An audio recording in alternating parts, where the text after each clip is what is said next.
Ok, ahora sí.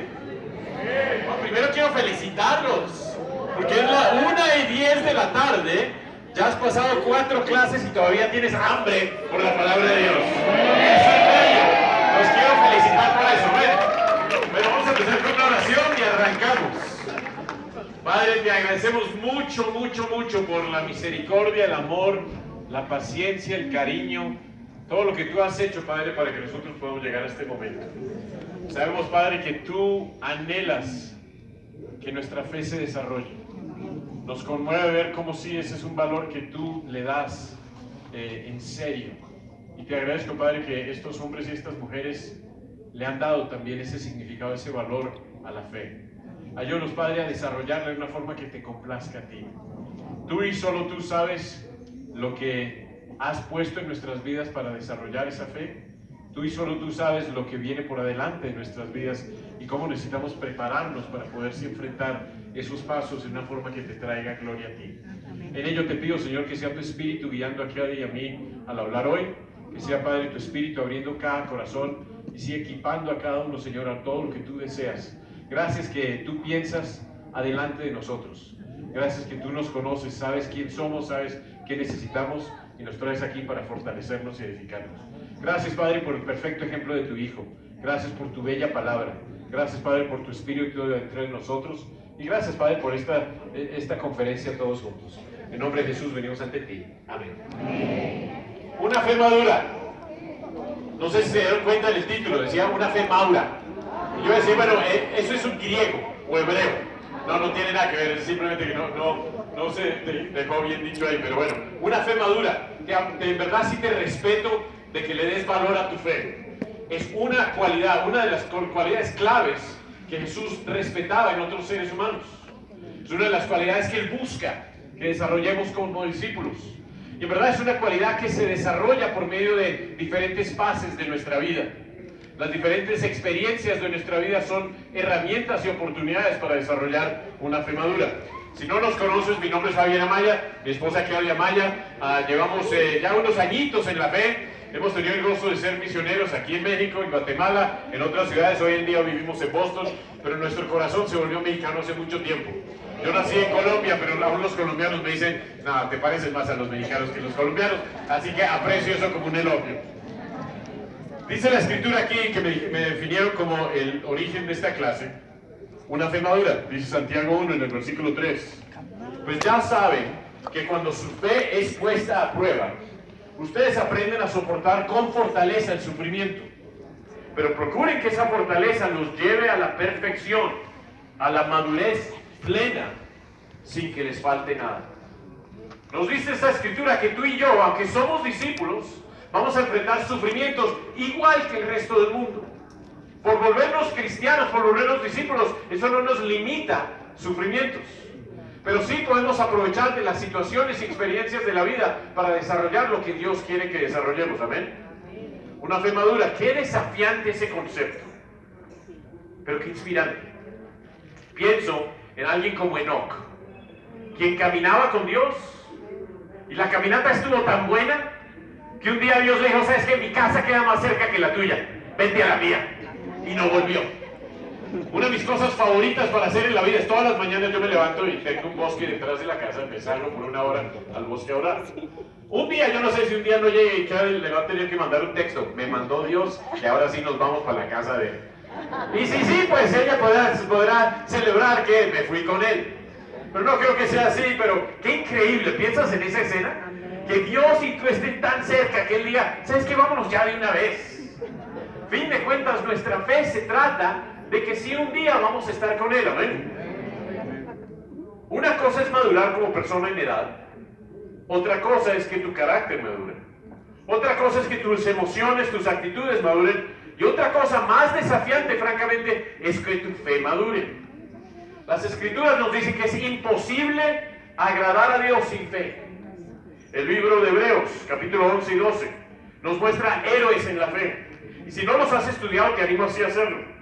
Al estudiar sus ejemplos, vemos las pruebas y las fases por las cuales tuvieron que pasar y nos desafía al pensar cómo enfrentamos nosotros nuestras pruebas y desafíos. Con eso en mente, te quiero definir 3 puntos hoy que Kevin y yo vamos a compartirles. Una fe madura es un proceso. Todos tenemos que pasar por un proceso para madurar en la fe. Segundo, Kevin les va a compartir acerca de la guía para la madurez. Y tercero, terminaremos con una fe preparada para enfrentar lo que nos da Dios y lo que nos da la vida. Nos dice la Escritura en Hebreos 5, hablando de Jesús mismo, y quiero que esto te ayude a captar cómo vivió el hombre que fue perfecto. Dice, en sus días de vida mortal, Jesús ofreció oraciones y súplicas con fuerte clamor y lágrimas al que podía salvarlo de la muerte.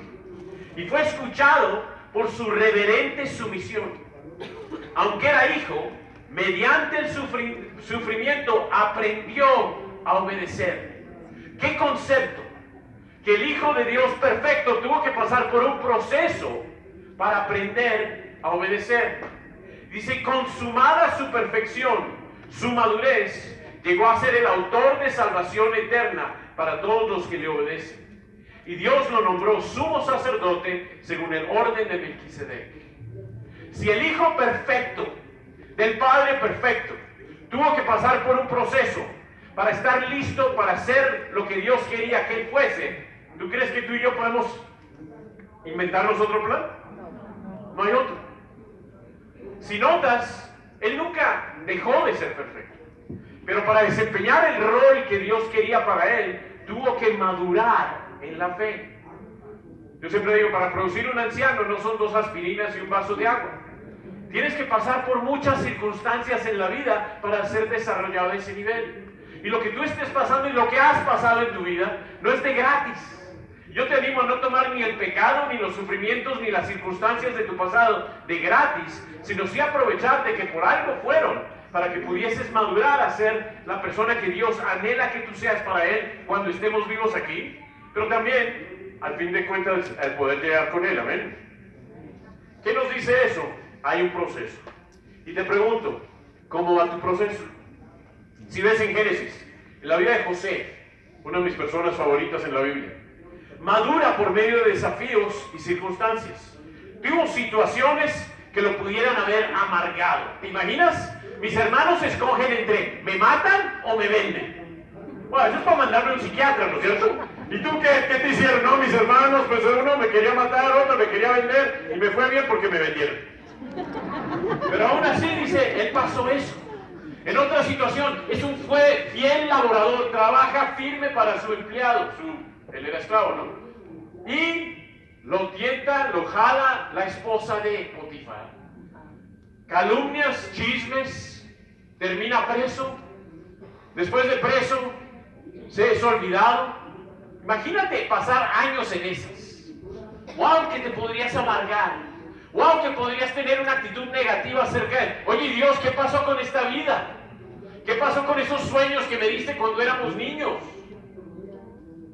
Pero Él mantiene, madura por medio de este proceso. Y me encanta cómo termina el libro de Génesis cuando sus hermanos le tienen temor. Y Él les dice, no, todo lo que pasó, pasó por algo. La razón por la cual todo lo que pasó fue para la salvación de muchas personas. Había madurado en su fe y había madurado en su entender por qué cada fase de la vida. En ello, qué bello poder ver la vida con un entender de Dios me lleva de la mano. Hay veces va a ser doloroso, hay veces va a ser gozoso, pero el proceso me está madurando. Amén. Si vamos a hablar de madurez en la fe, uno de los ejemplos más claros de las Escrituras es Abraham. Pues Abraham es conocido como el padre de, pues por algo, el padre de la fe, ¿no es cierto? No es el hijo de la fe, no es el adolescente de la fe, es el padre de la fe. Pero parte de llegar a ser el padre de la fe, algo que me encanta a mí de la Biblia, es que nos muestra personajes bíblicos que son humanos. No es que ves a Abraham la primera y dices, ¡wow! Fue perfecto. Es un proceso por medio del cual él pasa. Y en este proceso te quiero empezar, vamos a hablar hoy acerca de Abraham.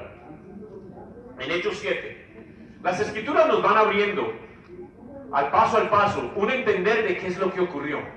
Y me encanta cómo aquí en Hechos 7 nos abre una vista acerca de cómo Dios desarrolló la fe de Abraham. Dice en Hechos 7, versículo 2, Hermanos y padres, escúchenme. El Dios de la gloria se apareció a nuestro padre Abraham cuando aún vivía en Mesopotamia, que hoy en día sería Irak, antes de radicarse en Canaán. Le dice, deja tu tierra, tus parientes, le dijo Dios, y ve a la tierra que yo te mostraré. Entonces salió de la tierra de los caldeos y se estableció en Canaán. Desde allí, después de la muerte de su padre, Dios lo trasladó a esta tierra donde ustedes viven hoy. Hay un tesoro en esta escritura que nos da a entender el desarrollo de Abraham.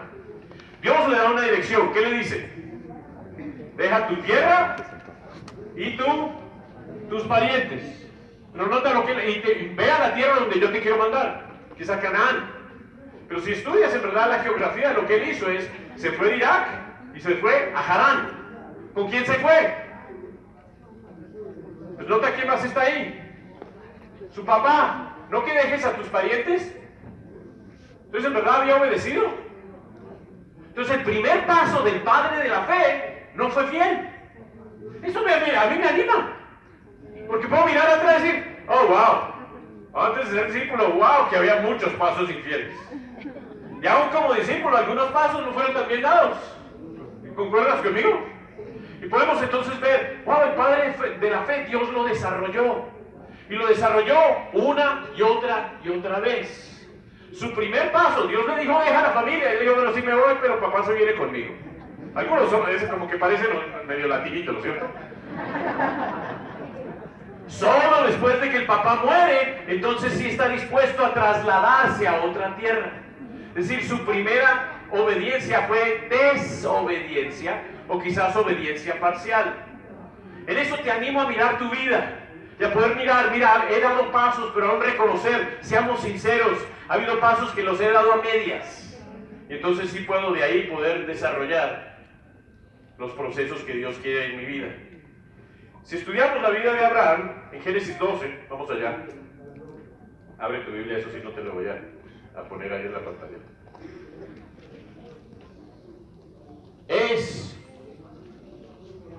En la vida de Abraham, aquí Génesis 12, en verdad, lo podrías llamar el índice de la Biblia. Si tú le buscas un índice en la Biblia, aquí Génesis 12 es. En el cual Dios deletrea lo que Él hace con Abraham.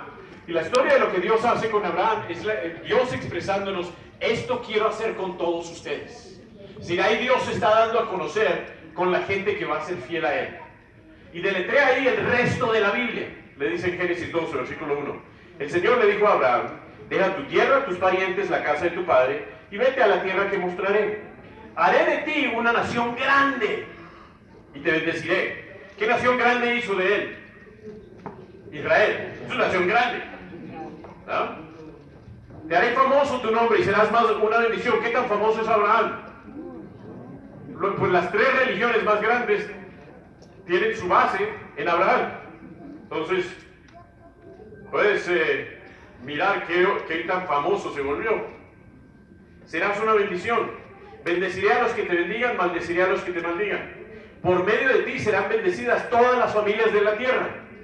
Por medio de Abraham nace eventualmente Jesús. Por medio de Jesús, todas las naciones de la tierra son bendecidas. Entonces, en verdad, el cumplirle esta promesa a Abraham es el resto de la Biblia desarrollada por Dios. Qué lindo, ¿no? En eso nos muestra, Dios te quiere dar una promesa. Pero es de ti agarrar esa promesa y serle fiel y madurar durante esa promesa. En Génesis 16, Dios le ha prometido a Abraham que por medio de él va a haber toda una bendición de todas las naciones.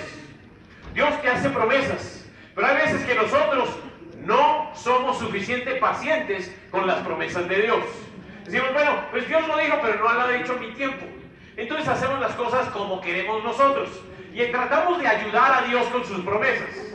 Y nos inventamos algún plancito que termina medio chueco, pero en verdad no es de Dios. Y de ahí nacen los Ismaeles en nuestras vidas. Es decir, en Génesis 16 establece él y Sara un plan de que, bueno, ¿sabes qué? No es conmigo, entonces, ¿sabes qué? Tómala a ella, te acuestas con ella y todo va a ser bien. ¿Tú crees? Dime, mujer, ¿tú crees? Dime, hombre, ¿tú crees que en verdad ese plan después de un rato va a dar el resultado? No va a dar resultado, ni en el primer siglo, antes del primer siglo, ni en Génesis, ni hoy en día. Pero cambiamos los valores sociales para acoplarlos más o menos a lo que queremos, y nacen Ismaeles en nuestras vidas. Cosas que por desobedientes eventualmente tendremos que lidiar con esa desobediencia el resto de nuestras vidas, y tiene consecuencias grandes en el plan de lo que Dios quería para nuestras vidas. Pero lo bello es que Dios, aunque hay veces dejamos que sí nazcan los Ismaeles en nuestras vidas, Dios dice, todavía no he acabado contigo, porque se trata de mi promesa y mi plan. Con tal de que tú continúes madurando y obedeciendo, se va a dar al resultado mi plan. Entonces en Génesis 17 le dice ahí, cuando Abraham tenía 99 años, ¡wow! Ahí como que ya vamos madurando, ¿no crees? El Señor se le apareció y dijo, yo soy el Señor Todopoderoso. Mira esta frase, vive en mi presencia. Hoy capta ese concepto. Hoy tú y yo, más que vivir en la presencia el uno del otro, vivimos en su presencia. Vive en mi presencia y sé intachable. Así confirmaré mi pacto contigo y multiplicaré tu descendencia en gran manera. Al oír que Dios le hablaba, Abraham cayó rostro en tierra y Dios continuó. Este es el pacto que establezco contigo. Tú serás el padre de una multitud de naciones. Ya no te llamarás Abraham, sino que ahora te llamarás, en adelante te voy a cambiar el nombre, te voy a llamar Abraham, padre de muchas naciones. Porque te he confirmado como padre de una multitud de naciones. Te haré tan fecundo que de ti saldrán reyes y naciones. Wow. Dios sigue fiel y diciéndole a él, nuestra relación tiene que continuar madurando. De la misma forma contigo. Ya aquí, esto no es una relación lejana, es una relación personal. El pacto del cristianismo es una relación personal. Él puso su hijo para tú tener una relación personal con él, con la visión de que, ¿sabes qué? Por medio de ti va a haber un beneficio a muchas personas y mucha sociedad. En eso, ahí sí, él responde al pacto que Dios le da. En el capítulo 21, nace Isaac, que es el hijo de esa promesa. Y capítulo 22, Dios prueba la fe de Isaac, con Isaac. Le prueba la fe cuando le dice, sacrifica a tu hijo. ¿Cómo? ¿Pero no que este era el plan? Pero si estudias tanto en Hebreos 11 como en Génesis 22, se le ve a Abraham ya una forma muy diferente de pensar. Él ya ahora piensa, este Dios puede aún traerme de muerto al hijo y voy a serle fiel. Te quiero poner en tus manos la idea del pensar de cuando Dios te cause, te llame a sacrificar lo que tú más anhelas, tu plan perfecto, y te diga, no es así. Vas a tener la disposición de, bueno, confío en ti ahora sí, Dios, porque en esa confianza es donde se ve ya la madurez. Yo miro mi vida cristiana, de donde empezó a donde está hoy. Miro lo que yo dije, pensé que yo estaba sacrificando en una forma tan grande, tanto al convertirme como también después al dejar mi carrera para el ministerio. Y cosas que yo pensé, pero es que mi plan. Y mira lo que Dios ha hecho en estos 30 y muchos años de la fe. ¡Wow, Dios! ¡Qué bello eres tú! Lo que tú haces cuando uno está dispuesto a ponerte en tus manos y sacrificarte lo que más nos cuesta, porque pensamos, pero eso es parte de mi plan, sea la novia, sea el esposo, sea el trabajo, sea el ideal, sea la carrera, sea el futuro. Cuando se lo doy, wow, lo que él construye a largo plazo. Ahora Karen les va a compartir acerca de la guía hacia la madurez.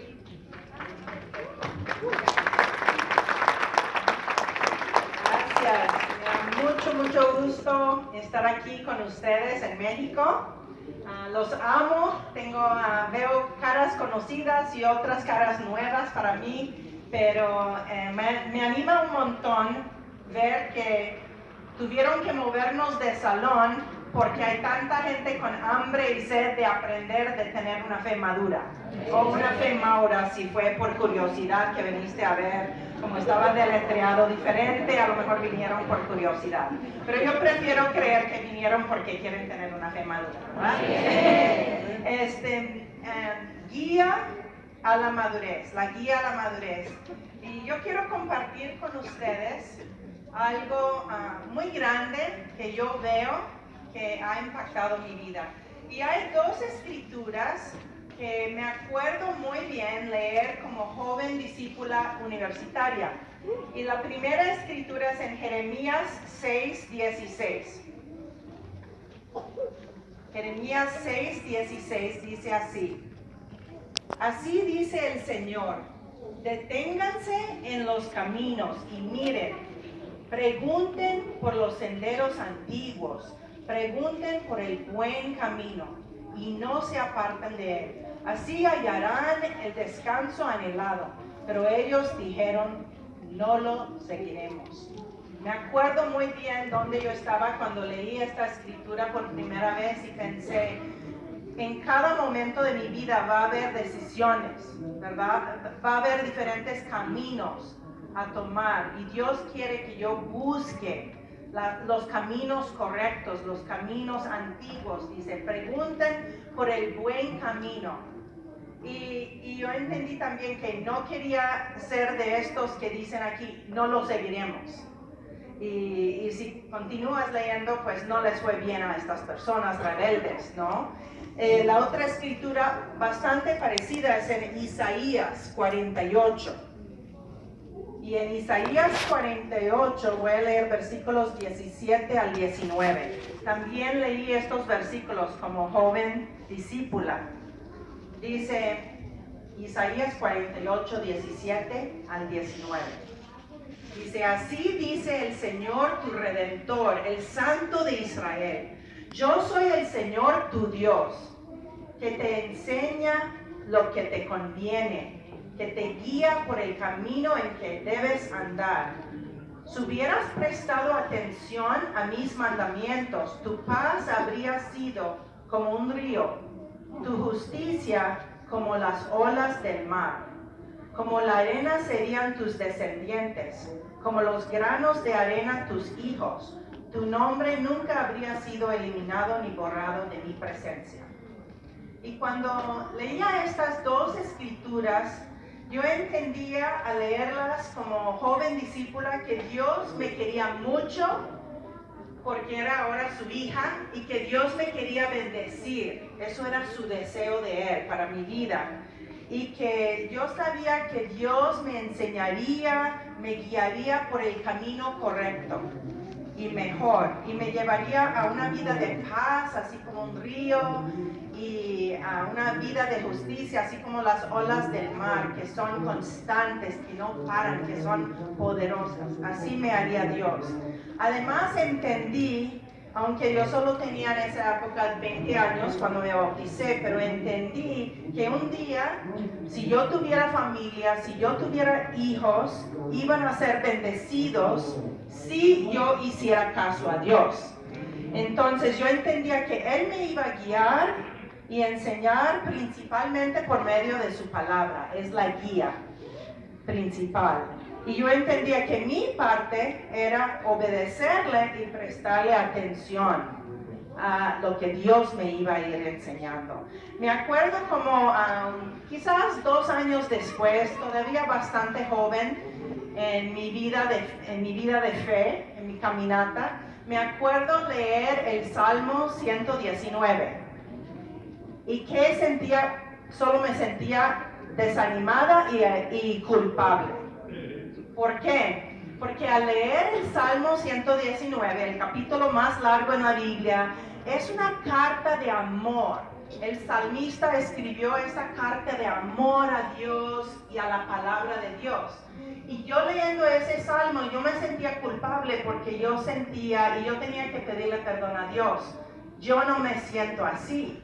Yo quiero su palabra, yo aprecio su palabra, pero yo tengo que esforzarme. Me daba mucho trabajo leer la Biblia con constancia todos los días, por ejemplo, levantarme temprano y poner eso, un cambio en mi vida.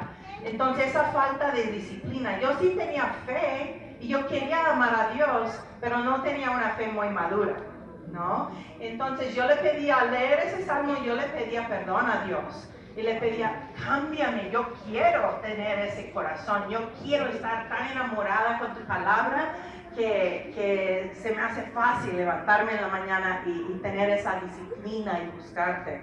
Entonces, ahora tengo 36 años esforzándome por leer su palabra y esforzándome por poner en práctica y hacerle caso a la palabra de Dios y dejar que Él guíe mi vida. Y en preparación para esta clase me puse a pensar en estos últimos 36 años y aún antes, honestamente, el impacto de la palabra de Dios en mi vida. Y podría decirles muchas cosas más, que no hay tiempo y no quiero cansarlos, pero les voy a compartir algunas cosas que rápidamente me vinieron a mente. Yo pensé, cuando pienso en el impacto de la palabra de Dios en mi vida, me acordé cuando yo era muy niña, chiquita. Mi mamá iba a la iglesia a veces, pero mi abuela era muy dedicada a una iglesia, no la iglesia de Cristo, pero era un lugar donde me llevaba, yo iba a la escuela dominical, donde enseñaban a los niños de Jesús. Y me enamoré con Jesús desde bien pequeña. Me acuerdo sentir, wow, yo quiero ser como este hombre. Él es mi héroe. Yo quiero tratar a la gente así como Jesús los trata, con compasión. Yo quiero ser más y más como Él. Me inspiraba Jesús. También me acuerdo que nos enseñaron siempre Juan 3:16. Donde nos enseña de la cruz, ¿no? Que Dios amó tanto al mundo que mandó su Hijo para que tuviéramos vida eterna. Me acuerdo creer eso, me acuerdo muy bien también que nos enseñaron una cancioncita de los niños basado en Mateo 7, 23 al 27, que es donde nos habla de la casa construida sobre la roca o la casa construida sobre la arena. Y era una canción de niños, pero yo aprendí, si construyo mi casa, mi vida sobre la roca, Jesús, voy a ser sobre una roca firme. Pero si no, la casa se va a tumbar. Y hacíamos un ruido grande cuando cantamos la canción. Pero esas cosas me impactaron, aunque quizás yo tenía 5, 6, 7 años. La palabra de Dios me impactó. Pero mientras iban pasando los años, mi vida se llenó de más y más pecado. Y ya en la edad de ser adolescente y universitaria, ya yo había llegado a ser una creyente, una religiosa hipócrita. Y yo creía en Dios, y lo triste que me asombra ahora, ni me di cuenta cuán lejos yo estaba de Dios.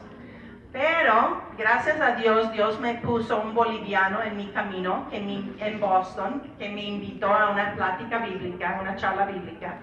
Y ahí las hermanas de la iglesia me agarraron y comenzaron a enseñarme principios básicos. Y sobre los siguientes meses, enseñándome la palabra de Dios, las creencias básicas de la palabra, del discipulado, de las expectativas, de cómo ser salva, cambió mi vida por completo. Tomé decisiones radicales, así como todos ustedes. Y llegué a convertirme en discípula, me bauticé. Y iba pasando tiempo y en mi vida de soltera, ya como discípula, pero habiendo sido muy impura antes de ser discípula, me agarré del Salmo 119, versículo 9, que dice: ¿cómo podrá el joven llevar una vida limpia o pura, viviendo de acuerdo con tu palabra?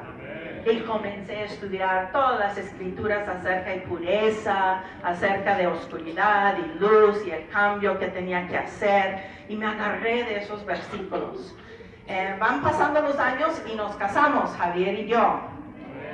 Y teníamos más de 7 años y medio de ser novios. 3 y medio antes de ser discípulos y 3 y medio después. Pero llegamos a casarnos y comenzamos a aprender. Y claro, el Efesios 5, 21 al 33 me entrenó. Yo creo que en todas las clases matrimoniales, en todos los retiros de matrimonios, enseñan esa escritura. Y aprendí la idea de que Dios quería que yo fuera una mujer sumisa a mi esposo y sumisa a Dios y respetuosa. Entonces ahí comenzó una lucha a transformarme, a ser como Dios anhelaba que yo fuera, aunque no lo entendí en el principio, pero me esforcé. Y también me acuerdo ir a una clase de matrimonios que una hermana estaba enseñando a las mujeres. Y me acuerdo que nos dijo, cuando tú estás peleando con tu esposo, antes de hablar con él, vete y lees el libro de Proverbios y lees hasta que te calmas y después hablas con tu esposo. Entonces, van pasando. No siempre lo he obedecido, a veces se me olvida ir y meditar primero antes de abrir la boca, pero me ayudó bastante. Y me acuerdo, pasan los años, ya estábamos trabajando para la iglesia y nos mandaron a una conferencia en un lugar increíble, un lugar romántico. Estuvimos en un hotel y yo no me acuerdo de qué fue la pelea, pero peleamos y yo estaba enojadísima. Entonces, en un lugar precioso para una conferencia así como esta y yo enojada. Entonces me acuerdo bajarme del hotel, del cuarto, a un café y comenzar a leer Proverbios. Y me da risa porque, bueno, no es chistoso, pero me tocó leer hasta el capítulo 12 para calmarme. Entonces encontré Proverbios 12, versículo 16. El necio muestra enseguida su enojo. El prudente pasa por alto la ofensa. Me arrepentí. Yo dije, yo soy necia porque me enojo fácilmente y muestro, reacciono. Si quizás Javier hiciera algo y yo no reaccionara, no terminaríamos peleando. Entonces, en vez de enojar, ya me calmé, subí al cuarto, le pedí perdón a Javier y tuvimos una conferencia buena. Pero nunca se me olvida Proverbios 12, 16. Pasan los años y tuvimos hijos.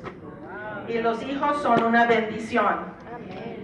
Pero también no es fácil ser padres, porque los amamos tanto. Y en el libro de lo que recomiendo a todas las madres, ¿qué versículo? Todo el libro de Proverbios. Se encuentra la respuesta a cada situación, el libro de Proverbios. Me acuerdo también cuando ya teníamos varios años, 5 años casados, y supimos que mi mamá estaba muy grave de cáncer, un cáncer muy avanzado cuando se dio cuenta y que iba a morir. Y ese tiempo fue un tiempo de mucha tristeza y duelo, porque yo sabía, ella tiene pocos meses y no era discípula. Y me costaba trabajo aún leer la Biblia por la misma tristeza, como no pude concentrarme, pero encontré y pienso en esa época de mi vida y me acuerdo de Romanos 8, 28, que es una gran promesa, donde Dios me dijo y nos dice, sabemos que Dios dispone todas las cosas para el bien de quienes lo aman, a los cuales Él ha llamado de acuerdo con su propósito. Y me agarré de esta escritura como una ancla para mi fe en este tiempo de tristeza. Años después nos mandaron como misioneros a Guatemala. Y en Guatemala me acuerdo, Segunda de Crónicas 15, 2, la parte B, porque todos los días en mi tiempo con Dios yo leía ese versículo. Dice, el Señor está con ustedes si ustedes están con Él. Si ustedes lo buscan, lo encontrarán, pero si lo abandonan, Él también los abandonará. Yo leí ese versículo todos los días en mis tiempos con Dios y le pedí a Dios, Dios, te vamos a buscar nos vamos a mantener cerca de ti. Bendice la iglesia en Guatemala. Y así fue. En México, como misioneros, Salmos 127, 1 y 2. Y también el resto de ese salmo, pero dice el Salmo 127, dice, si el Señor no construye la casa, de nada sirve que trabajen los constructores. Si el Señor no protege la ciudad, de nada sirve que vigilen los centinelas. Yo aprendí como misionera en México, dejan de depender de sí mismos. Javier y yo los dos aprendimos mucho eso. Quédanse quebrantados, humildes, dependiendo de Dios, y Dios va a bendecir su trabajo. Dios es el que va a construir la casa, que es la iglesia, no nosotros con fuerzas humanas, y en todo lo que hacemos. Aprendí eso aquí en México. Pasaron los años y en la enfermedad crónica de una de nuestras hijas, yo sufría como mamá. Cuando yo veía a mi hija enferma, día tras día, mes tras mes, sin respuestas, en dolor. Y también cuando supimos de un abuso sexual que había sufrido una de nuestras hijas. Uno sufre cuando ve a sus hijos sufrir. Y yo me acuerdo, aún mucho después de saberlo, un día yo estaba cuestionando a Dios, llorando, preguntando, luchando, angustiada, ¿no? Y yo hablé con una hermana muy sabia que me consoló, pero aún así no me sentía consolada. Y me acuerdo buscar y buscar y buscar y encontrar 1 de Pedro 1, 3 al 9, que es la escritura que habla de nuestra fe es refinada por el fuego, como el oro. Y la fe está logrando para nosotros la meta de nuestra fe, que es la salvación de nuestras almas. Y me hizo pensar, ¿quién soy yo para decir que mi hija fuera a ser una discípula firme, fiel, sólida, si no fuera por el sufrimiento en su vida? Yo no sé. Pero yo agradecí a Dios que ella ama a Dios. Ella está feliz en su caminata con Dios y sólida. Entonces Dios me sanó. En la perseverancia bajo desánimo, sintiéndome criticada, atacada por gente, Proverbios 29, 25. Y esta gente eran discípulos que me hacían sufrir. Me sentía a veces atacada. Pero el versículo Proverbios 29, 25 dice, el miedo a los hombres es una trampa, pero el que confía en el Señor estará protegido. No hay que complacer a la gente, hay que servir a Dios y hacer feliz a Dios, no temer a nadie más. Hoy Dios me llama a más niveles de liderazgo en la iglesia, hoy, y estoy luchando. Y digo, no puedo, no quiero, no sé si quiero, ¿no? Pero Dios me dice, 2 Timoteo 1, versículo 7, y de eso me estoy agarrando. Dice, pues Dios no nos ha dado un espíritu de temor, sino un espíritu de poder. Sí se puede. Poder, amor y de buen juicio. Entonces me agarro. El Espíritu Santo es el que va a hacer el trabajo por medio de mí. Entonces ahora me pongo a pensar en cómo Dios, por medio de su palabra, ha estado conmigo, guiándome en cada momento, fortaleciéndome en cada prueba, transformándome en cada debilidad, consolándome en cada tristeza y sufrimiento, celebrando conmigo en cada alegría, aconsejándome en cada decisión y en todo hasta el día de hoy. Y ahora al leer el Salmo 119 ya no me siento tan culpable, porque yo puedo decir, así me siento yo. Yo siento que yo amo a la palabra de Dios y que sin su palabra yo estaría totalmente perdida. Entonces, para terminar el Salmo 119, hay un versículo 105 que dice, tu palabra es una lámpara a mis pies, es una luz en mi sendero. Y así podemos encontrar los buenos caminos. La palabra de Dios ha sido mi guía y sigue siendo mi guía. en este camino hacia una fe madura. Gracias.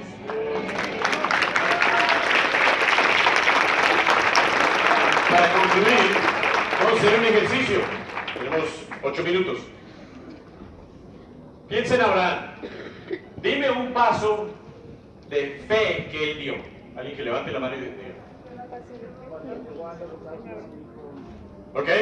Clave, cuando llevó a Isaac al holocausto. Exacto, es decir, ahí no había GPS, no había Waze, no había nada, ¿no? ¿Para dónde voy? No sé. Esto es redondo, esto es mi idea. Y se fue, ¿ok? Ahora dime un paso de infidelidad. Cuando desobedeció que se llevó a su padre. ¿Ok? Cuando se llevó a su padre. Cuando tomó a la esclava. Mira, las mujeres estas se las saben bien, ¿eh? A ver. Más duro.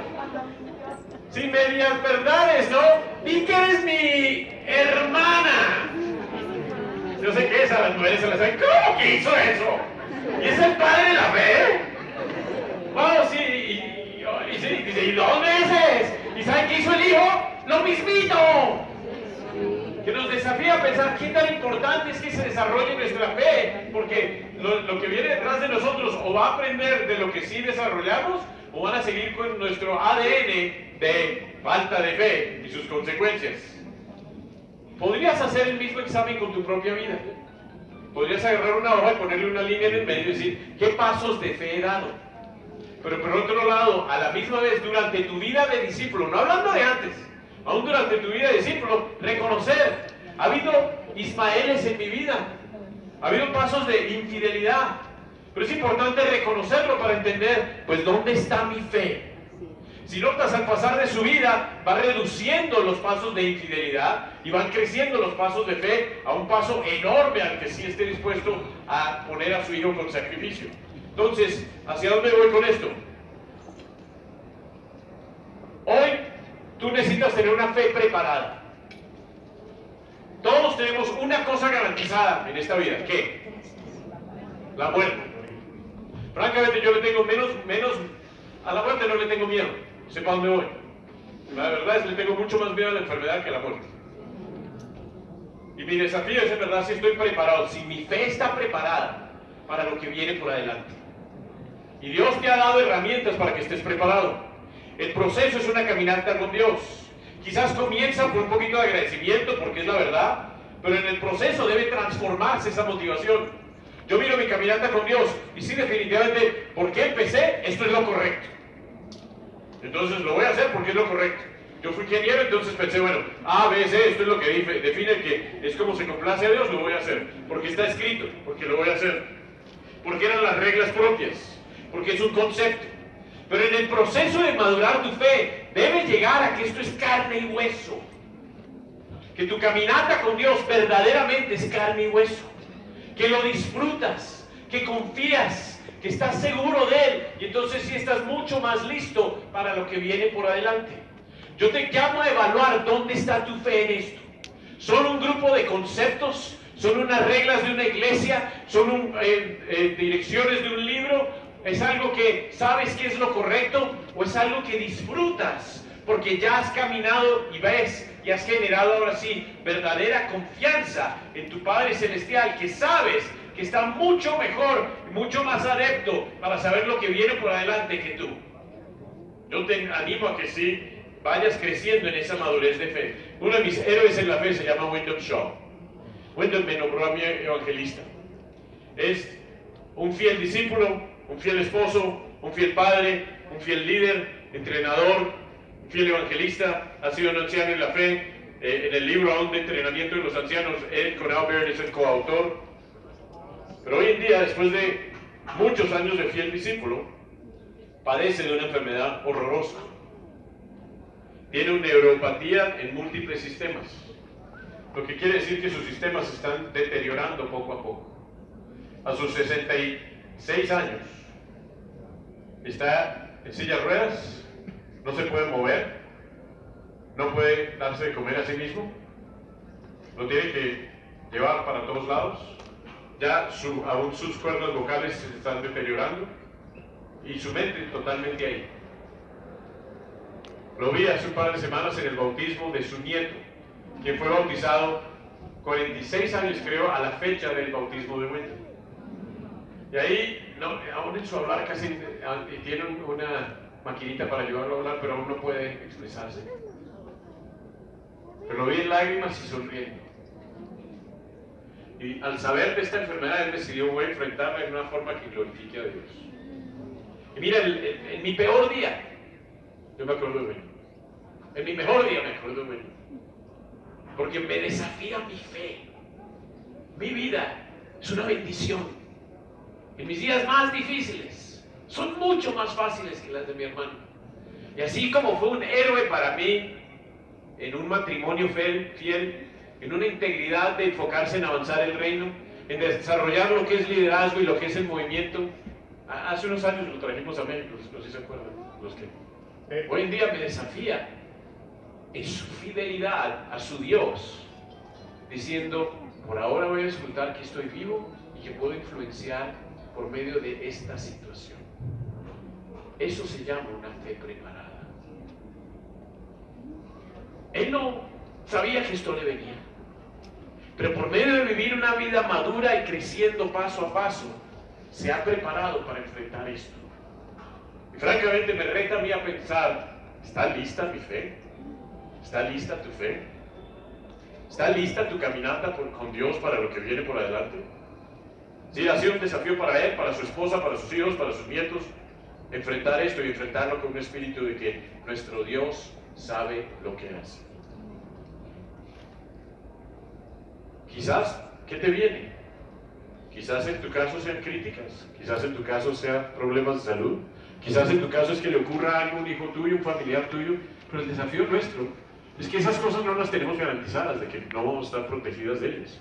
Pero sí Él nos da la herramienta por medio de fe, de ir caminando con Él y confiando en Él, sabiendo que el Padre Celestial sabe hacia dónde vamos.